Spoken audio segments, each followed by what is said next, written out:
Ladies and gentlemen, All patriots. any patriots in the house?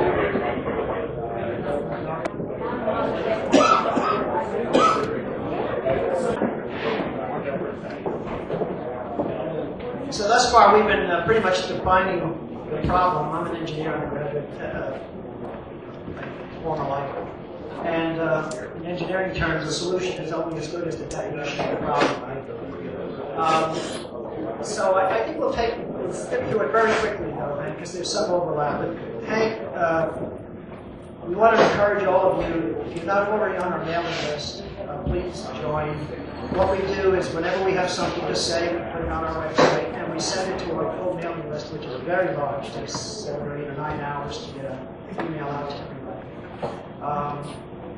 So you can either get on our mailing list and get these sent to you, or you can just keep monitoring the website. But beginning in December, middle of December, there's an article there entitled "The Summit Call," and it's the first of the. In every article, it's the first article where we talked about the Continental Congress and our plan to conduct one. And every article since then is sort of an update. And so you're encouraged and as you talk to other people, encourage them to read each of the articles. Because we don't go back and repeat everything, and each new article has a little nugget or two that you miss. So anyway, Hank read our first couple of articles about the Continental Congress, and he put together a little PowerPoint presentation of his own, which we're going to zip right through here pretty quickly.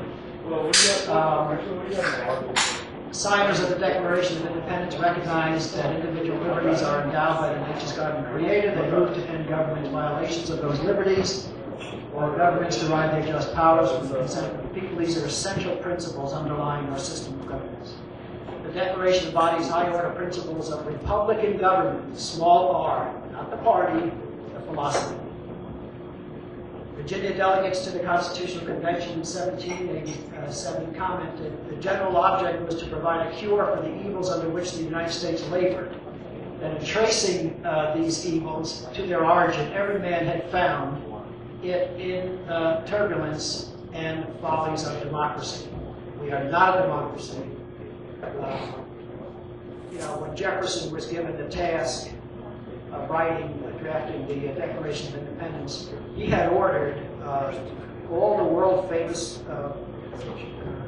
treaties theses on all of the principal forms of government by the leading proponents of those and so forth. And he had them all shipped on his home. And the founders specifically eschewed this democracy form of government, man. Their objective was to map a course for the enduring republic in America that would limit government and maximize individual freedom and liberty. They adopted a constitution that guarantees to every state in the Union a republican form of government. They knew that a democracy ruled by men, not law, would self-destroy. Democracy cannot exist as a permanent form of government. It can only exist until the voters discover that they can vote for themselves largesse of their public treasury. From that moment on, the majority always votes for the candidate promising the most benefits from the public treasury, with the result that the democracy always collapses over loose fiscal policy.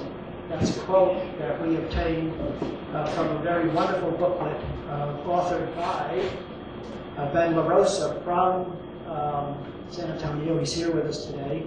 By the way, Ben,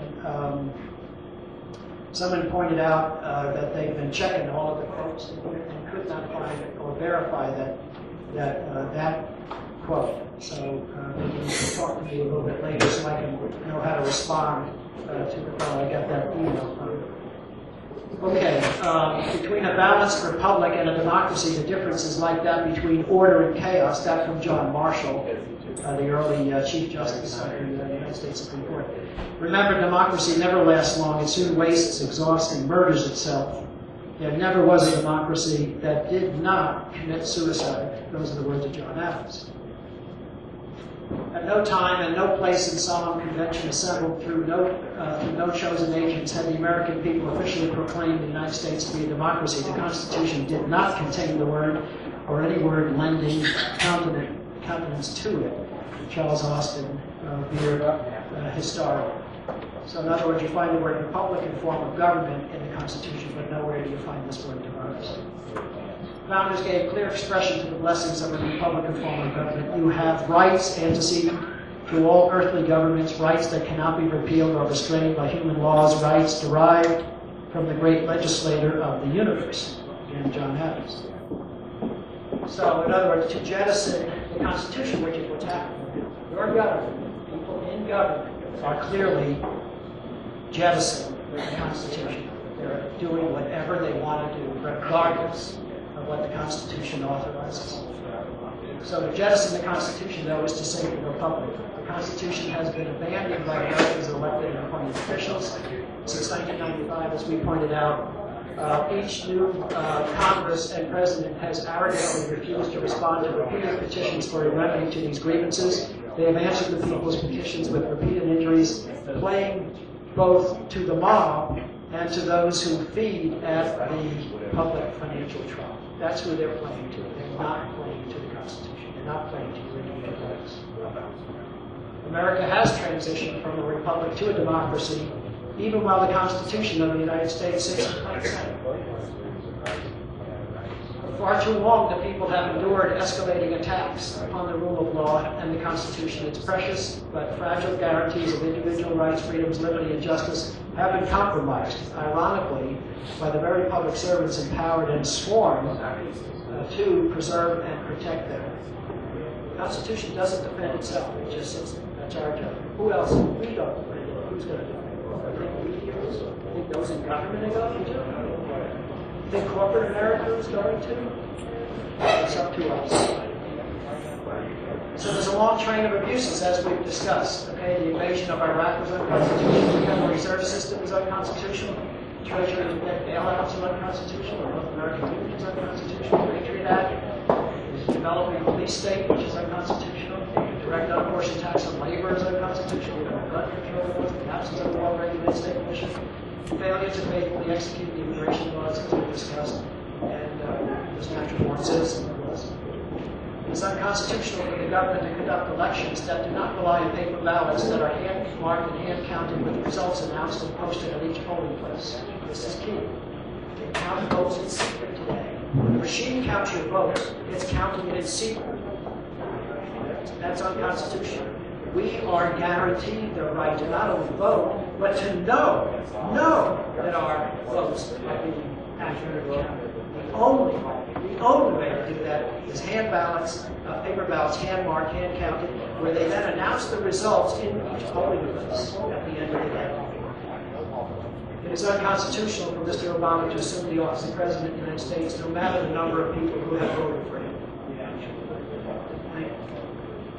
Government officials are obligated to respond to the people's petitions for redress of grievances, these violations of the Constitution, when a long train of abuses, usurpations, and refusals to respond to the petitions for redress of violations of the Constitution evinces a conspiracy to transition our constitutional republic to a pure democracy or to otherwise strip us of our liberties and reduce us to serfdom under absolute despotism. It is the right of the people to alter the government proactively, non-violently, and with critical mass. Some would argue it's the right to do that too, which I don't think we're doing. And now our republic faces the spectacle of a president-elect who steadfastly refuses to produce the original birth certificate, conclusively establishing his legal status as a natural-born citizen, as explicitly required by the very Constitution of January 20th to preserve and protect the government.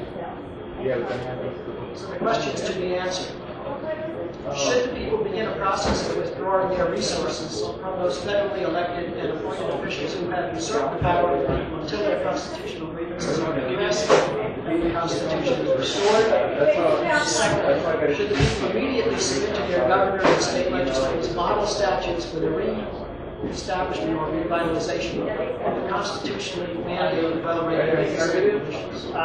Those two questions are the questions that the delegates to the Constitutional Continental Congress in Philadelphia upcoming will focus on. And then we're going to review all of these violations, review all of the attempts to petition for redress of those grievances, and then settle on a course of action.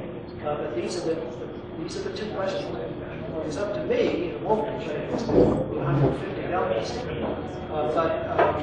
It was up to me, people would withdraw their support from the federal government and would immediately, on one day, simultaneously, in all 50 states, with adequate press conferences, submit to the governors and the legislatures the statutes to revitalize well-regulated state. That's the only constitutional security.